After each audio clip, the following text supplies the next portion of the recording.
Sir Nikhil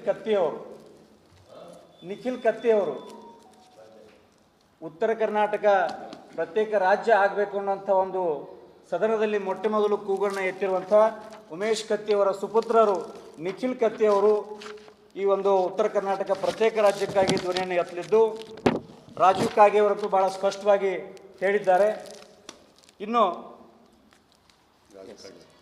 Rajiv ಕಾಗೆ ಅವರು ರಾಷ್ಟ್ರಪತಿಗಳಿಗೆ ಪ್ರಧಾನಿಗಳಿಗೆ 4 ಜನರಿ ಪತ್ರವನ್ನು ಕೂಡ ಬರೆದಿದ್ದಾರೆ. ಒಂದು ತಮ್ಮ ಗಮನಕ್ಕೆ ಇಬ್ಬರು ಸರ ಬೆಳಗಾವಿಯಿಂದ. ಇನ್ನು ನಾವೇನು ವಿನಂತಿಯನ್ನು ಮಾಡ್ಕೋತಾ ಇದ್ದೀವಿ ಅಂತಂದರೆ, ಏನು ಪ್ರತ್ಯೇಕ ರಾಜ್ಯದ ಕೂಗೇನು ಜನರ ಅಭಿಪ್ರಾಯ ಇದೆ, ಆ ಒಂದು ಕೂಗಿಗೆ ತಾವು ರಾಜಕೀಯ ಶಕ್ತಿಯನ್ನು ತುಂಬಬೇಕು ಅನ್ನೋಂಥದ್ದು ನಮ್ಮ ವಿನಂತಿ. ನಾವು ಮತ್ತೊಂದು ಸದೃಢ ಕನ್ನಡ ನಾಡನ್ನು ನಿರ್ಮಾಣ ಮಾಡುವಲ್ಲಿ ತಾವೆಲ್ಲರೂ ಕೂಡ ಒಗ್ಗೂಡಬೇಕು, ಪಕ್ಷಾತೀತವಾಗಿ ಬೆಂಬಲಿಸಬೇಕು. ಈ ಮೂಲಕ ನಾವು ಉತ್ತರ ಕರ್ನಾಟಕ ಹೋರಾಟ ಸಮಿತಿಯವರು ವಿನಂತಿಯನ್ನು ಮಾಡ್ಕೋತಾ ಇದ್ದೇವೆ. ನಾವು ಬರುವ ಚಳಿಗಾಲ ಅಧಿವೇಶನದಲ್ಲಿ ಎಲ್ಲ ವಿದ್ಯಾರ್ಥಿಗಳ ಸಂಘಟನೆಯವರನ್ನು ಒಗ್ಗೂಡಿಸಿಕೊಂಡು ಈಗಾಗಲೇ ರೈತ ಸಂಘದವರು ಚೂಣಪ್ಪ ಪೂಜಾರಿಯವರು ಮತ್ತು ಗೌರವಾಧ್ಯಕ್ಷರಾಗಿರುವಂಥ ಶಶಿಕಾಂತ್ ಗುರೂಜಿಯವರು ಕೂಡ ಭಾಳ ಸ್ಪಷ್ಟವಾಗಿ ಹೇಳಿದ್ದಾರೆ. ಉತ್ತರ ಕರ್ನಾಟಕ ಹೋರಾಟ ಸಮಿತಿಗೆ ಪ್ರತ್ಯೇಕ ರಾಜ್ಯ ಹೋರಾಟಕ್ಕೆ ನಮ್ಮ ಸಂಪೂರ್ಣ ಬೆಂಬಲ ಇದೆ, ನಾವು ಕೂಡ ಸಕ್ರಿಯವಾಗಿ ಭಾಗಿಯಾಗ್ತೇವೆ, ಮುಂದಿನ ಪ್ರತ್ಯೇಕ ರಾಜ್ಯದ ಹೋರಾಟದ ಪರವಾಗಿ ನಾವು ಪ್ರತಿ ಹೆಜ್ಜೆಯಲ್ಲೂ ಇರ್ತೇವೆ ಅನ್ನುವಂಥ ಮಾತನ್ನು ಕೂಡ ಅವರು ಹೇಳಿದ್ದಾರೆ. ಅದೇ ರೀತಿಯಾಗಿ ಎಲ್ಲ ದಲಿತ ಸಂಘರ್ಷ ಸಮಿತಿಗಳು ಕೂಡ ಮತ್ತು ಇವತ್ತೇನು ಕರ್ನಾಟಕ ರಕ್ಷಣಾ ವೇದಿಕೆಯವರು ಪ್ರಾರಂಭದಲ್ಲಿ ಅವರು ಈ ನಾಡನ್ನು ಒಡಿತೀರಿ ಒಂದು ಅಂಧಶ್ರದ್ಧೆಯಿಂದ ಒಂದು ವಿರೋಧವನ್ನು ಮಾಡ್ತಾಯಿದ್ರು. ಇವತ್ತು ಅವ್ರಿಗೂ ಕೂಡ ಮನವರಿಕೆಯಾಗಿದೆ. ನಮ್ಮ ಭಾಗ, ನಾವು ಕನ್ನಡ ಭಾಷೆಯನ್ನು ಉಳಿಸಿ ಬೆಳೆಸಿದವರು, ನಾವೇನು ಬೇರೆ ದೇಶಕ್ಕೆ ಹೋಗೋದಿಲ್ಲ, ನಾವೇನು ಬೇರೆ ರಾಜ್ಯಕ್ಕೆ ಪ್ರತ್ಯೇಕ ರಾಜ್ಯ ಆದ ಕೂಡಲೇ ಕನ್ನಡಕ್ಕೆ ಧಕ್ಕೆ ಆಗೋದಿಲ್ಲ ಅನ್ನೋಂಥ ಮನವರಿಕೆಯನ್ನು ಮಾಡಿಕೊಂಡು ಈ ಭಾಗದ ಯುವಕರಿಗಾಗಿ, ರೈತರಿಗಾಗಿ, ಎಲ್ಲ ಭಾಗದ ಜನರ ಶ್ರೇಯೋಭಿವೃದ್ಧಿಗಾಗಿ ಪ್ರತ್ಯೇಕ ರಾಜ್ಯವನ್ನು ಕೇಳ್ತಾ ಇರುವುದನ್ನು ಎಲ್ಲ ಪ್ರಾಜ್ಞರು ಅರ್ಥ ಮಾಡಿಕೊಂಡು ಬೆಂಬಲಿಸ್ತಾ ಇದ್ದಾರೆ. ಇನ್ನು ನಮ್ಮ ಮಲ್ಲಿಕಾರ್ಜುನ್ ಜಗಜಿಂಪಿ ಅವರು, ಅಡ್ವೇಷನ್ನ ಇಟ್ಗಿ ಅವರು ಎಲ್ಲರೂ ಕೂಡ ತಮ್ಮ ಸರ್ ಅವರು ಅದನ್ನು ಅಲಾಟ್ ಮಾಡೋದು DC ಆಫೀಸ್ನವ್ರು ಮಾಡ್ತಾರೆ ಸರ್, ಪೊಲೀಸ್ ಕಮಿಷನರ್. ನಾವು ಮನವಿಯನ್ನು ಕೊಡ್ತೀವಿ. ಈಗ ಬಹುಶಃ ಅವರು ಒಂದು ದಿನ ಅವಕಾಶ ಕೊಡ್ತಾರಂತ ಕಾಣಿಸ್ತದೆ.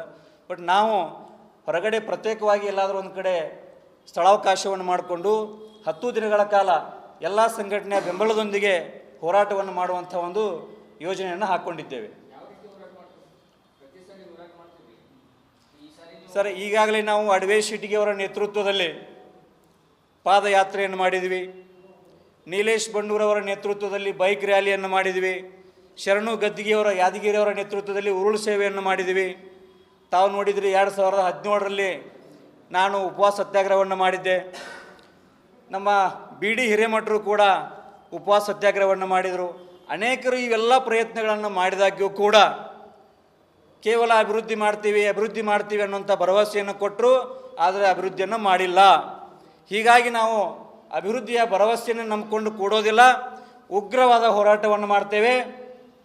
ಬಹುಶಃ ಇದು ಮಾತು ಭಾಳ ಬಿರುಸಾಗ್ಬೋದೇನೋ, ನಾವು ಉತ್ತರ ಕರ್ನಾಟಕ ಮಂದಿ ಭಾಳ ಬಿರುಸಲ್ಲ. ನಮ್ಮ ಬೆಳಗಾವಿ ಸುವರ್ಣ ವಿಧಾನಸೌಧಕ್ಕೆ 10 ಕಚೇರಿಗಳನ್ನು ಸ್ಥಳಾಂತರ ಮಾಡಂತ ತಿಳ್ಕೊಂಡು 10 ವರ್ಷ ಹೋರಾಟ ಮಾಡಿದರೂ ಕೂಡ ಒಂದು ಕಚೇರಿನೂ ಪೂರ್ಣ ಪ್ರಮಾಣದಲ್ಲಿ ಸ್ಥಳಾಂತರ ಆಗಲಿಲ್ಲ. ಅದಕ್ಕೆ ನಾವೇನು ಮಾಡಬೇಕು ಅಂತ ಮಾಡೀವಿ ಅಂತಂದ್ರೆ, ತಾವು ಅದನ್ನೇನು ಯಾವ ರೀತಿ ಬಿತ್ತರಿಸ್ತಿರೋ ಗೊತ್ತಿಲ್ಲ. ಬಹುಶಃ ಆ ಒಂದು ಅಧಿಕಾರವನ್ನು ವಿಕೇಂದ್ರೀಕರಣ ಅಥವಾ ಆ ಸ್ಥಳಾಂತರ ಮಾಡಬೇಕು ಅನ್ನೋದಾದರೆ ಬಹುಶಃ ನಾವಿನ್ನು ಬೆಂಗಳೂರಿನ ವಿಧಾನಸೌಧವನ್ನು ಧ್ವಂಸಗೊಳಿಸಿದರೆ ಮಾತ್ರ ಅವರು ಬಹುಶಃ ಬೆಳಗಾವಿ ಸುವರ್ಣ ವಿಧಾನಸೌಧಕ್ಕೆ ಅಧಿಕಾರವನ್ನು ಹಸ್ತಾಂತರ ಮಾಡ್ತಾರೆ ಅನ್ನೋಂಥ ಒಂದು ಕೆಟ್ಟ ವಿಚಾರವನ್ನು ಮಾಡುವಂಥ ಒಂದು ನಮಗೆ ಪರಿಸ್ಥಿತಿ ಒದಗಿದೆ. ಯಾಕೆ ಈ ಮಾತು ಹೇಳ್ತಾ ಇದ್ದೀನಿ ಅಂತಂದರೆ, 2019ರಲ್ಲಿ ಆದೇಶ ಆಗಿದೆ, ಉತ್ತರ ಕರ್ನಾಟಕ ಭಾಗದ ಜನರಿಗೆ ಸಂಬಂಧಪಟ್ಟಂಥ 10 ಕಚೇರಿಗಳು, ಅವರಿಗೆ ಅತ್ಯಂತ ಅವಶ್ಯಕತೆ ಇರುವಂಥ ಕಚೇರಿಗಳು, ನಮ್ಮ ಭಾಗದ ಜನರಿಗೆ ಸಂಬಂಧಪಟ್ಟಂಥ ಕಚೇರಿಗಳು ಸ್ಥಳಾಂತರ ಆಗಲಿ ಅಂದರೂ ಕೂಡ ಒಂದೂ ಕಚೇರಿಗಳು ಸ್ಥಳಾಂತರ ಆಗ್ತಾ ಇಲ್ಲ. ಕಲ್ಯಾಣ ಕರ್ನಾಟಕ ಭಾಗದ ಎಷ್ಟು ಹೋರಾಟಗಳಾದ ನಂತರ ಇತ್ತೀಚೆಗೆ ಕಲ್ಯಾಣ ಕರ್ನಾಟಕ ಪ್ರಾಧಿಕಾರವನ್ನು, ಸಚಿವಾಲಯವನ್ನು ಸ್ಥಾಪನೆ ಮಾಡಿದರು. ಅಂದರೆ ಪ್ರತಿಯೊಂದನ್ನು ಕೂಡ ನಾವು ಹೋರಾಟವನ್ನು ಮಾಡಬೇಕು. ಹಾಗಾಗಿ ನಮಗೆ ಪ್ರತಿಯೊಂದನ್ನು ಕೇಳಿ ಪಡೆಯುವಂಥ ಭಿಕ್ಷುಕರ ಥರ ನಾವು ಬದುಕೋದು ಬೇಡ, ಸ್ವಾಭಿಮಾನದಿಂದ ಬದುಕಬೇಕು ಅನ್ನೋಂಥದ್ದು. ತಮಗೆ ಗೊತ್ತಿರಲಿ, ಈ ನಾಡಿನ ನದಿ ಜೀವನದಿ ಕಾವೇರಿ ಅಂತ ಕರೀತಾರೆ ಅವರು. ಆದರೆ ಕಾವೇರಿಗಿಂತೂ ನಮ್ಮ ಕೃಷ್ಣಾ ನದಿ 3 ಪಟ್ಟು ದೊಡ್ಡದೈತಿ.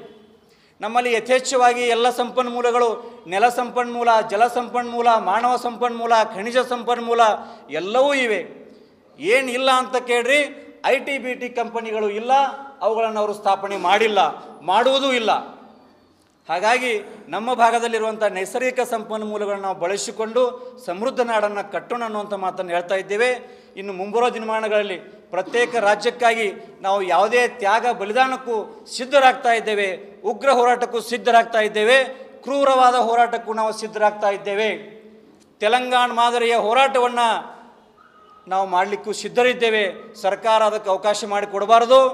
ನಮ್ಮ ಭಾಗವನ್ನು ವಿಭಜನೆಯನ್ನು ಮಾಡಿ ನಮಗೆ ನೆಮ್ಮದಿಯಿಂದ ಬದುಕಲಿಕ್ಕೆ ಅವಕಾಶವನ್ನು ಮಾಡಿಕೊಡಬೇಕು. ತಾವು ಇನ್ನೊಂದು ವಿಶೇಷವಾದ ವಿಷಯವನ್ನು ಗಮನಿಸಬೇಕು. ಮರಿಮಲ್ಲಯ್ಯ ಅನ್ನುವಂಥ ಒಬ್ಬ ಸಂಘಟನಾ ಮುಖ್ಯಸ್ಥರು ಮೈಸೂರು ಪ್ರತ್ಯೇಕ ರಾಜ್ಯ ರಚನಾ ಸಮಿತಿಯನ್ನು ನಿರ್ಮಾಣ ಮಾಡಿಕೊಂಡು ಮೈಸೂರು ಪ್ರತ್ಯೇಕ ರಾಜ್ಯಕ್ಕಾಗಿ ಹೋರಾಟವನ್ನು ಮಾಡ್ತಾ ಇದ್ದಾರೆ. ನಾವು ಅದನ್ನು ಉತ್ತರ ಕರ್ನಾಟಕ ಹೋರಾಟ ಸಮಿತಿಯವರು ಪ್ರಾಂಜಲ ಮನಸ್ಸಿನಿಂದ ಸ್ವಾಗತವನ್ನು ಮಾಡ್ತೇವೆ. ಅವರು ಪ್ರತ್ಯೇಕ ರಾಜ್ಯವನ್ನು ಮಾಡಿಕೊಳ್ಳಿ.